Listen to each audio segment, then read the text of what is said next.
Hi Gemini, welcome to your January reading. Happy New Year.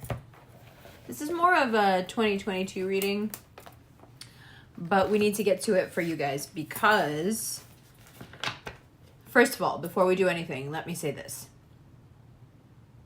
Anything that is troubling you right now, anything that feels like there's no solution, anything that just snuck up on you, anyone, especially somebody close who's decided that they just want to wreak havoc in your life, any plan that seemed totally solid that gets upended. As hard as this may be to do not freak just yet, because nothing is clear or makes any sense, and no solutions can be found.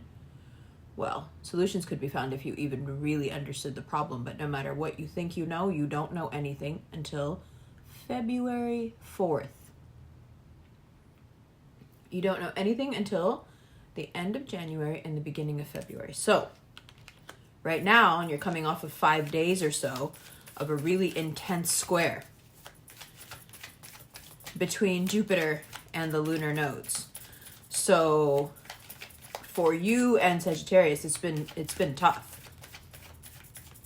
But what the moon is saying here is that information that you need so you can truly make the right decision, so you can actually even know where to find the solutions, that energy is not given to you. That light does not turn on until February.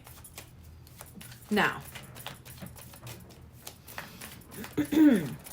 the solutions you're looking for, the reason you have the tower moments that you're experiencing, is because that Venus retrograde and Mercury retrograde. It's just, what can you do?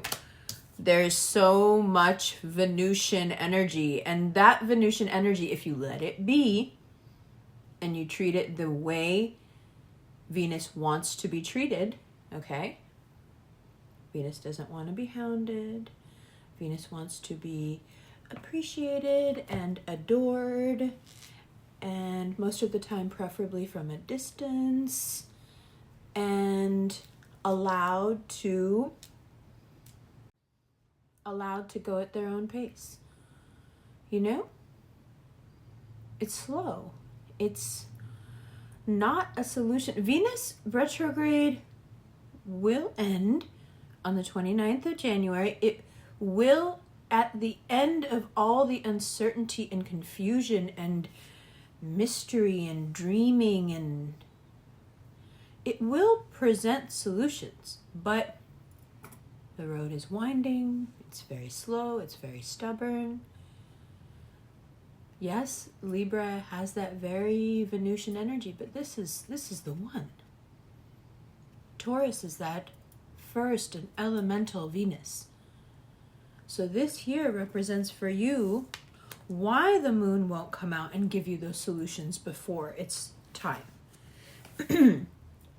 What is that Taurus energy? That Taurus energy is the energy that takes its time. It,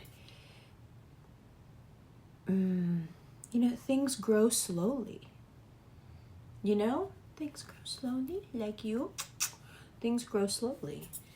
And you need to give them the space, but your panic, Ace of Swords, King of Swords, the panic, because you're like, no, Umber, you're being really calm. You're being calm about something that I can't be calm about. Like, you don't understand. Everything is getting upended. This person, whomever this King of Swords is, this person is wreaking havoc in my life. They're turning everything upside down. I can't be calm. Yes, of course, I understand. And yet you cannot deny that there is some voice that has been telling you from the beginning of whatever has been presented to you that you need to take a second and let it play out. Okay? No, that's not easy. And especially when it's something super close and, it's one of your weak points. Now, the other thing is, anytime we do anything out of a sense of obligation and not because we really want to do it, we end up destroying it. I was going to say inadvertently destroying it, but there is nothing like that of the sort. It's very direct destruction. So if we're skittish, then allow yourself to be skittish. You don't need to commit to someone, but you do need to tell them relatively early in the game that you're a runner. She's a runner. She's a track star. She really is. Listen, the way these cards have such a sense of humor.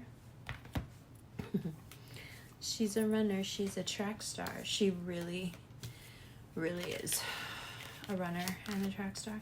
Okay. 3 of Wands, 3 of Wands, and the 4 of Cups. Okay. If you meet someone, it's very easy to go too far too fast and end up very much regretting it. You remember how Chris Rock said that if you're starving, even a saltine tastes like a gourmet meal? That's this. That thing that tastes like a filet mignon or an impossible filet mignon, it's a saltine. And of course, there are times in your life when you're starving and you need a saltine, and I get it. But just keep in perspective that it's a saltine. Yes, it will taste like the best meal you've ever had, but keep in perspective that it is still, in fact, a saltine. Yes? Oh, good. And then we have the Devil and the Chariot. So we're looking at that Cancer-Capricorn axis. And right now, as you know, the sun is in Capricorn, and this axis is going through a period of detaching and extreme growth on this side, and clinginess and ripping away of attachments and fear of abandonment on this side. All the energy on the axis is pulling towards Capricorn, and it's kind of making Cancer's worst nightmares come true. Worst nightmare being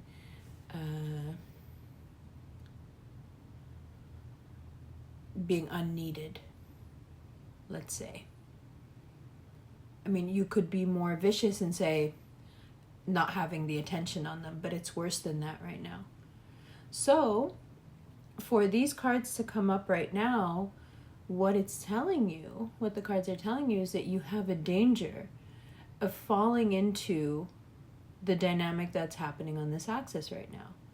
You can get completely lost in your work to the point where you've convinced yourself that you don't even need any sort of an emotional relationship. And that'll work for a while, and it'll probably bring you quite some success. But as soon as you meet someone who is somewhat suitable or attractive to you,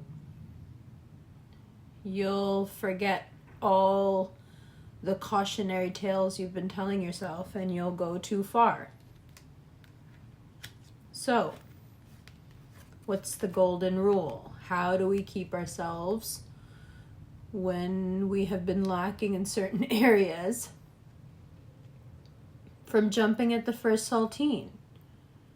Well, I love this card here. Let's talk about this for a second. We all know when we're not getting as much as we should. We all know when we're being shortchanged, and I think for the most part, I'm so sorry I keep hitting you. I think for the most part, we all know when we're shortchanging someone.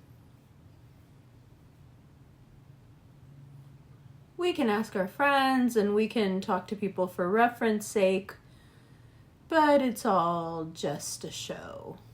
You're just doing that to do it. You know when you're not getting what you need and what you deserve, you know. Right? Don't lose sight of that just because you haven't had any pentacles in a while. We want to keep our sense of self, what makes us whatever we have become over these years of nursing our wounds and preparing ourselves for the next great leap of love. You cannot forget those things. You cannot forget to honor that life energy that you have generated, that you have stored, that you have used to turn your engine back on. It's not worth it for this to give this up. I'm belaboring the point, but there's a reason, because you're in a very fragile state in regards to your healing. You're not all the way healed yet. You're healing. You're just beginning to kind of move around again. And it would just be so easy to fall into the arms of somebody and not have to fight anymore, and not have to do it all by yourself anymore, and not have to,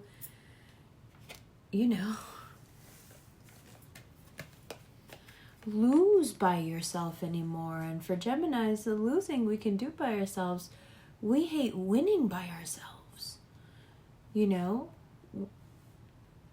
and I get it. And there are opportunities that are going to lift you out of that feeling, but I don't think those opportunities are romantic right now. I think right now, in terms of romance, you'll be tested to see what you've learned, what you'll allow again, and how well you protect yourself, your honor, your dignity, your integrity. But in terms of material gain, things that seemed pretty dead in the water get some new life, some new money starts to come in, some aspect of your work or business is rehabilitated with one great action, one great wand that is offered. And we want to be, calm and sane and all of that for that day, right? So we can be ready. Now, I've done all that to say, hey, don't just recklessly fall in love with someone, be really careful. And now I'm going to say something that's going to make you go, wait, what? But after the 19th, there is a huge switch in that energy. So it's really everything I've just told you is about what you should do from now until the 19th. After the 19th, the energy changes. And it's very likely that you'll meet someone who never even jumpstarts the doubt process within you. They are kind of from day one, just who they are is just matching up with things that you're not even telling them. They just happen to be checking many boxes on your list.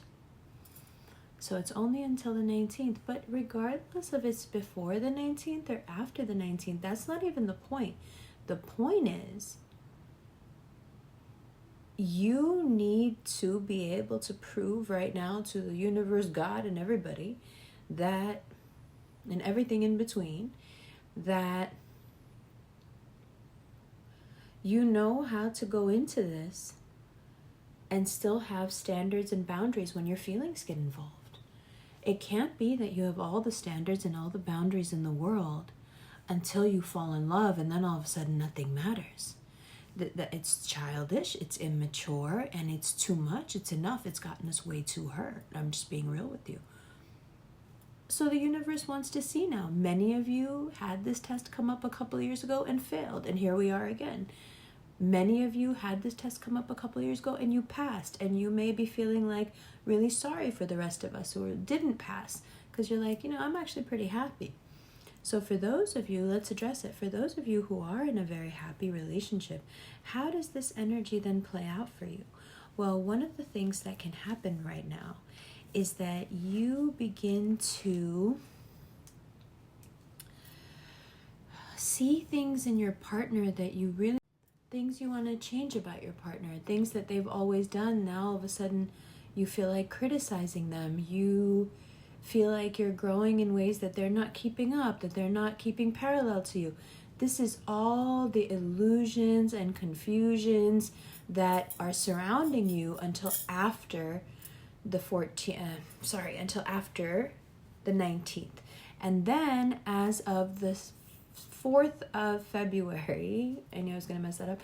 As of the 4th of February, you start to really begin to understand what's going on around you. So that in between part, that area, you really you just want to be really careful, because when you jump to conclusions, it will feel real. It will feel like you're doing the right thing. It will feel like this is the only solution. It's not. There are no solutions until February. The Venusian solutions don't come until February. Now, that may seem really far away, but if you start resting as of January 14th, when Mercury goes into retrograde, just take a rest, take a week, do as little as possible, get done, of course, what you need to get done. Now you have a little bit of time. You can get done, some stuff now, so maybe you can give yourself a break for that week and start to go through that Mercury retrograde process that all Geminis do, where we shed our skin. It's time to shed your skin. So get quiet, get comfortable and solitary, and go through the process. Now, the thing that's going to make the shedding of the skin difficult is if you're trying to hold on to the skin and you're not seeing the value of why the skin needs to shed in the first place. Well, if it doesn't shed, it will gunk up. It will clog everything. It's dead, it's gone, it's the past. It has no place in the present, and so all it does is become an obstacle in the present. All it does is clog the pipes and clog the pores and cut off the circulation and cut off the oxygen and cut off everything that would keep something alive in the present moment, because it doesn't know how to exist in the present moment. It just knows how to choke the life out of everything and make it the past, because it is the past. So it's very, very important to go through this Mercury retrograde process, this Venus retrograde process, with a sense of acceptance and resignation to the fact that, some things have to go, some things have to change, some debts have to be paid, some, old loans have to be repaid, some tax issues have to be dealt with. You just have to pay it. You have to find the solutions. There's until February. So whatever is deeply stressing you, whatever you think has changed all of a sudden and can't be changed back, is irrevocably damaged or gone, it's just not true. The solutions are coming. Your only job is to maintain your cool, your composure, your beauty, right? Your integrity, your dignity. Keep all that, maintain it, and wait. Don't freak out. Love you.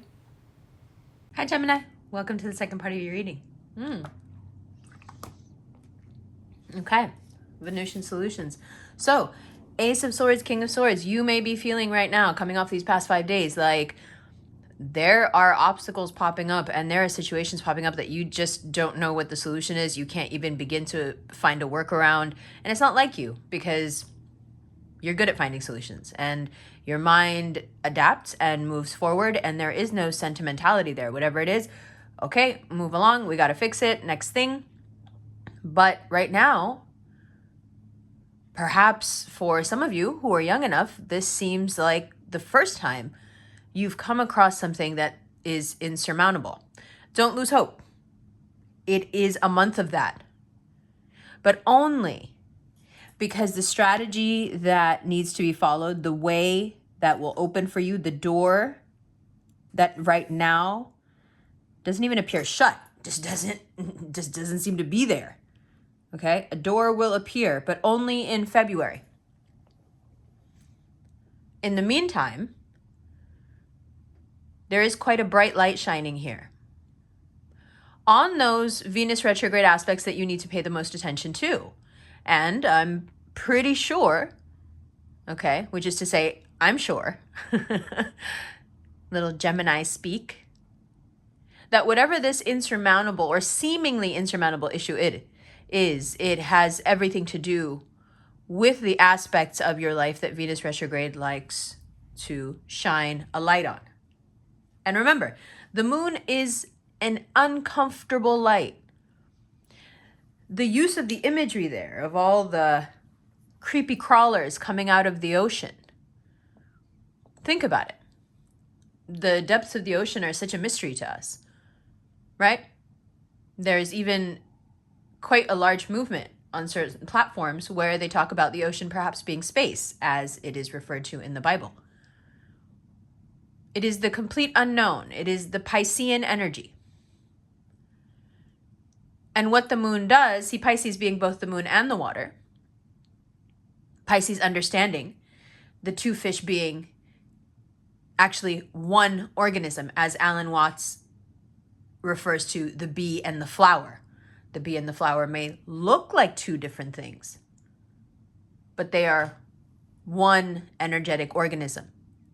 In the same way, the Pisces energy is the moon and the water. It is the satellite pulling on the waves, and it is the waves responding, and the static in between creating that gravity that keeps us sticking to this rock. What a responsibility, but also what a tumultuous, chaotic, and uncomfortable energy to live in, especially as an air sign, especially as a mutable air sign. We have a distant but healthy respect for Pisceans. We see you. We can intuit that this is what's going on. From far away, we already know this is what y'all are doing. And we have all the respect for it. We don't claim to begin to even understand it. You're never going to find a Gemini trying to tell a Pisces what's what. But more than that, and I think you know this, we're aware that you're unfathomable. We understand that concept well enough. And we are aware that it applies to you. And so we do keep a bit of a distance from that part of your life. Think about it. Think about the Pisces friends you have as a Gemini, or whomever you've had in your life that's a Pisces. Yeah, there's respect there. There's probably a lot of fun there. You can always have fun with a Pisces. But there's also this kind of door that you never want to open with them. You have a pretty vague idea of what's going on behind the door, but it's nothing that you really want to get into. It's all a bit ick. Whether it's super sensual, or it's super personal, or they're deep in their feels, or they're on some strange intuitive mission into the astral unknown, it's all a little bit ick to us. Well, welcome to the ick. Welcome to having to live like that a little bit. Add to that Jupiter has moved into Pisces, so that Piscean energy is now expanding. Wonderful. And here you are as a mutable air sign thrown into the middle of this, and you're looking for solutions. No wonder you can't find any. Yo, be like me. It's gonna be all right. It's gonna work out. I don't know how it's gonna work out. I mean, again, this is the time to say it. I can say that, however, because of the strong relationship I have internally with the divine. That is one of the things that will get you through this time of extreme tumult. It's chaos in this moon energy for us. And it's so frustrating because we're so good at finding solutions. If we could just see which way was up. You know what I'm saying? The things that have been thrown at us have turned the world upside down. So it's like, I don't even know which way is north. Until I can get my hands on a compass that works, I don't know where to go. And so stay right there. Stay right there. In the words, in the eternal words of the New Jersey Highway State Patrol, that pulled me over when I was going 150, I think, in a 90 or an 80. He said, "Why are you going so fast?" I said, "I'm sorry, I'm lost." He said, "Well, if you're lost, you drive slow." Slow down. You trying to get more lost? You trying to get lost faster? And there it is. You have this no, but if I, of course, because you're getting hedged in. On one side, you have this Piscean energy that's like, ooh, a fun house, a house full of mirrors. And it's frustrating because at this point, you just want to punch someone in the mouth. But every time you try to punch someone in the mouth, you end up punching your own reflection and hurting yourself. And it's terrible. And you've probably been doing that for the past 4 or 5 days. And I'm sorry for that because I've been laying low trying not to do that. Okay. And then on the other side, you have this Venus retrograde that makes you obviously want to run away. But Gemini, this is the thing about Capricorn season. Our tricks don't work with them. Look at him sitting in the middle of the reading. Our tricks don't work with this energy. We can't do our usual disappearing act in Capricorn season. We want to, of course. We all want to be like, you know what? The best thing right now would be for me to go do me. You know how we get in our heads where we start justifying very selfish behavior? We're like, you know what? This is all a little too much. I feel like I need a break. I need a shopping trip. We really spoil ourselves over the most minor inconveniences. Oh my God, I just need to get iced coffee now. Can I please stop and have an iced Americano after that ordeal? Okay, Amber, nothing happened. You thought you lost your phone. No, I know, but I feel like I need a treat for making it through that. That's what you want to do right now. You want to escape into some indulgent behavior really far away from whatever is going on, even if it's just mentally, that escapism, it's kicking in. That twin who wants to go get the iced Americano instead of making it to the meeting on time. You know exactly what the fuck I'm talking about. That twin is like, hey, why are we still here? Hey, buy a ticket. Okay, here's the thing. If you buy a ticket, and you already know this, pack all your outfits, do all the things, you're still going to feel this stress when you get there because that's what this month is. It's a month of Saturnian check-in and tests of capability. And the thing is, it's hard to even complain because you ace every test. No matter if it's you're the last one in the door and you got to get it done in 15 seconds, or if you're the first one in the door and you studied for a year, we always get it done.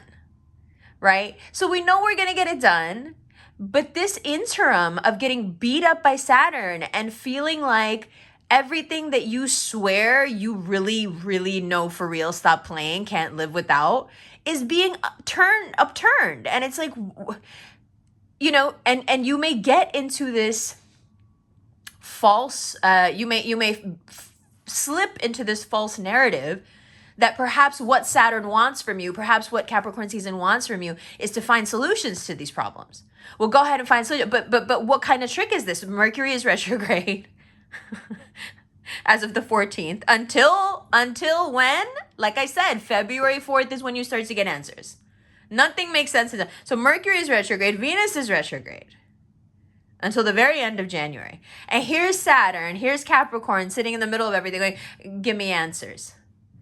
I want to see all the parts of you, the parts that you would never show anyone, the parts that you're ashamed of. I want to see all of it. And I want you stuck between this humiliation, a rock and a hard place. Because here's Venus, right? Making you do this, making you try to run away from everything. Listen, we don't want to think about the things we should have done right. That's what this is for Gemini. Why do we want to do this? This is not our natural state. This is more of like a Cancer energy. This is more of like a Leo who's had their heart broken energy. Like, this is not a Gemini thing to do. You know what I mean? So like, why put us in that it's just so uncomfortable. And we're like wriggling around trying to like, get out of it. And there's Saturn like, no, now we test you. But have you thought about the fact that perhaps part of the test is to see how you react when there is no solution possible? Perhaps the most severe test, perhaps the most difficult test to pass, is the test of patience. Now, you must understand that Venus is a sign very much ingrained, right? It's imbued with the spirit of the divine feminine. And the divine feminine has a lot to do with patience. It takes 9 months to create life. Patience. It takes, 2+, 3+ years to turn that child into something that can, even survive. Patience. Taurus, fixed earth. It takes time for the spring buds to bloom, to push through the earth again. Patience. Libra, more Venusian energy. The way they deal with people, the way they're able to smooth over quite extreme slights and hurts as if they didn't even hear them. The way they're able to grease the wheels in society when the rest of us would be at odds with each other and at each other's throats over even perceived slights. What does that require of a person? Patience, right? And what do we as mutable air not have? Right? The thing about being the smartest person in the room all the time is that if there's no solution to a problem, you now are reduced to being like everybody else. And whether you want to admit it to if you want to admit it to yourself or not, being the smartest person in the room is a large part of your identity. So of course, right now, yes, I took my glasses off. If you could hear that little sound effect, that little ASMR. Because if I took my glasses off, I'm about to go off on you, right? It's my way of being like, I don't even need to see for this. That's how much of a read this is. If a large part of your identity is based on being the smartest person in the room, when you are faced with a problem that cannot be solved, and it can't be solved because it's time sensitive, the information is just not available to you right now. Obviously, this period of waiting is a period where you are being observed. But you're not just being asked to be patient. You're asked to be patient and be like everyone else, as in you don't, like I said, perhaps some of you in your 20s for the first time in your life, you don't know what the fuck is going on. Just like everybody else. In fact, there might be some people around you of other signs who know exactly what's going on. And you're like, is it bizarro world? Is it reverse? Is it opposite day? Like, I'm the one who's supposed to know and have a read on everything. No, you just don't. Because your test right now is kind of a meta test. It's much deeper than you think. Yes, it's about patience, but ultimately, look at that center line. Ultimately, this is a test of ego. Your ego is the one that is fed by the fact that you are intensely intelligent and can come up with solutions at lightning speed. Your ego is satisfied by that. Your spirit is enriched by it, but your ego's having a great time going along for the ride. Now here you are, your ego is all puffed up over years and years and years of always knowing. And so it has a very, fragile but large sense of itself. It thinks it's amazing.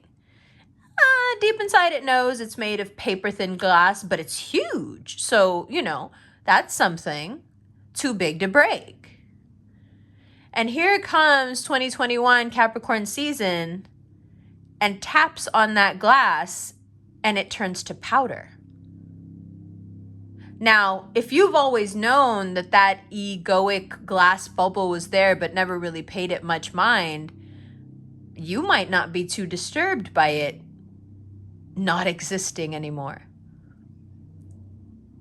But if you had learned to live inside that bubble, and everything you see and everyone you meet is refracted through the glass of that bubble, once it's vaporized, you're completely exposed. Who are you if you're not that? Because everyone around you reinforces this about you. It's not just that you think you know, everybody around you reinforces that you know because they come to you when they need to know. So even if you somehow wrangle this egoic death and are able to deal with it, here comes the external going, hey, ego, are you there? I need a little help. And here you are on the other side of the door like, no, don't do that, man. Don't do that. Right? So you're also getting this constant validation externally for something that, quite frankly, feeds a part of you that's not very nice. Because the thing is, if you live inside that bubble long enough and you view people and interact with them through the refraction of that bubble long enough, you lose complete touch with what's actually going on, who you really are.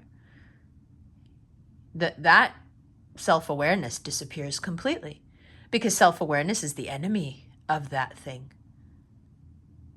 So you start to behave in ways and say things that people are aghast, but it's to the level that they can't even really call you out because anyone should know better than to behave like that. If they start calling you out for that, they may as well start criticizing your parents for not raising you better. It can get that bad, is what I'm saying.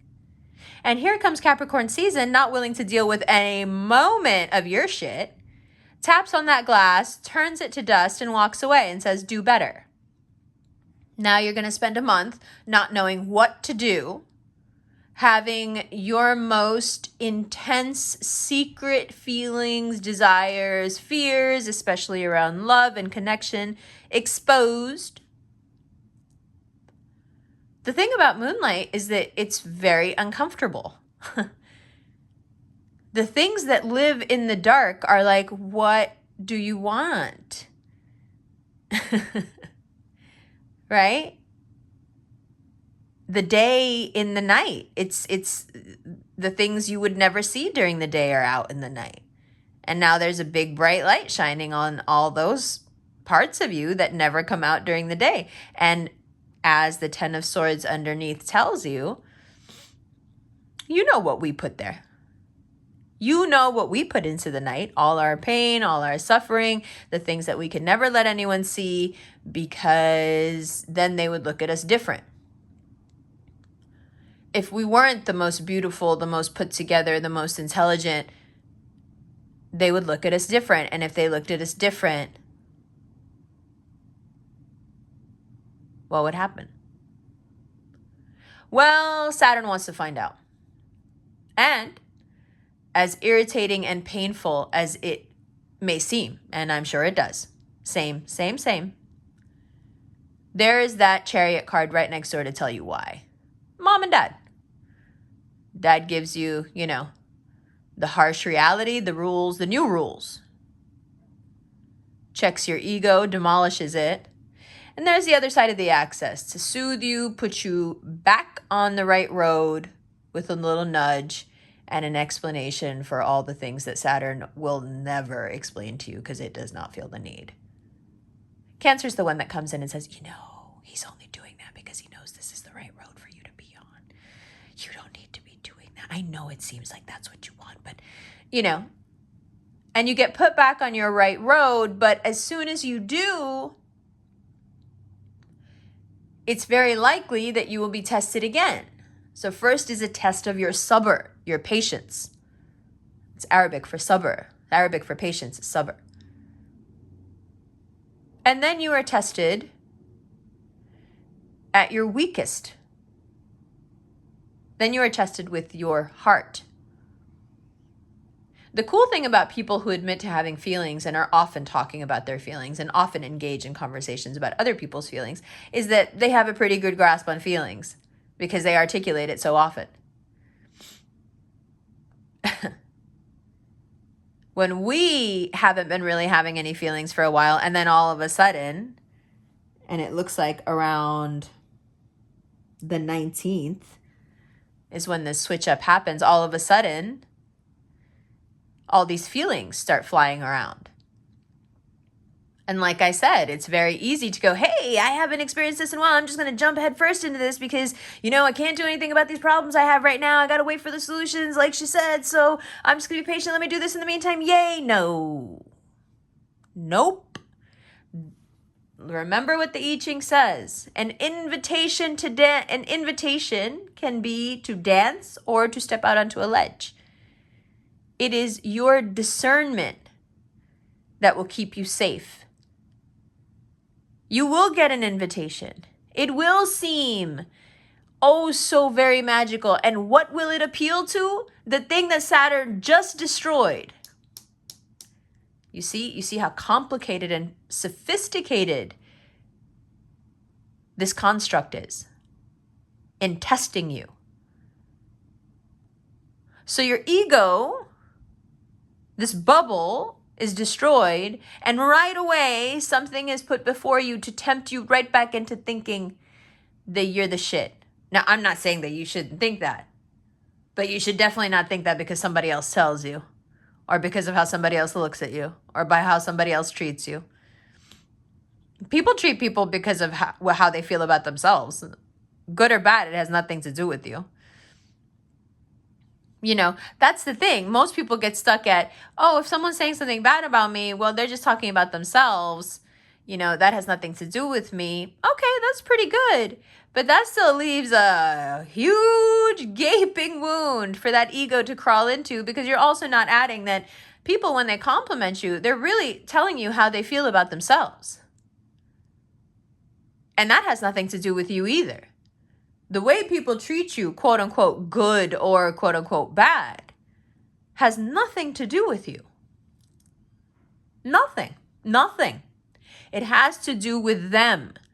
They are showing you how they, as a person, are reacting to you.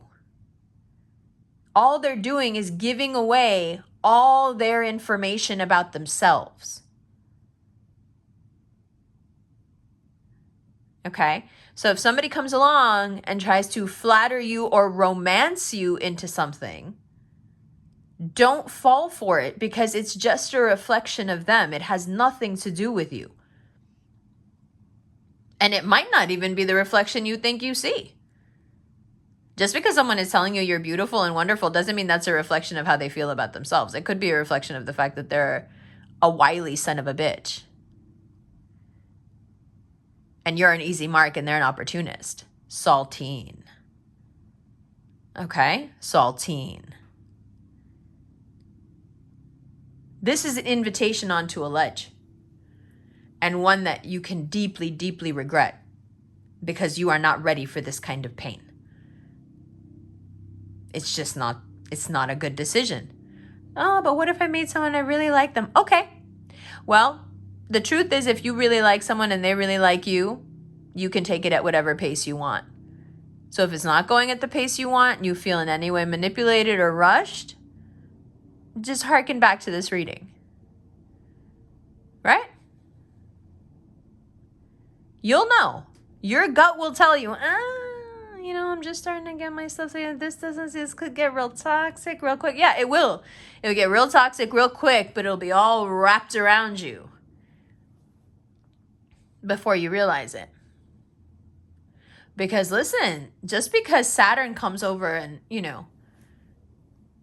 destroys your bubble doesn't mean it doesn't start to recreate itself right away. Oh, it's like, feed me. Please feed me. I need it. And in is going to walk something so beautiful on the outside and so toxic on the inside and say, hey, I have a lot of food. Saltine. I love you, love you.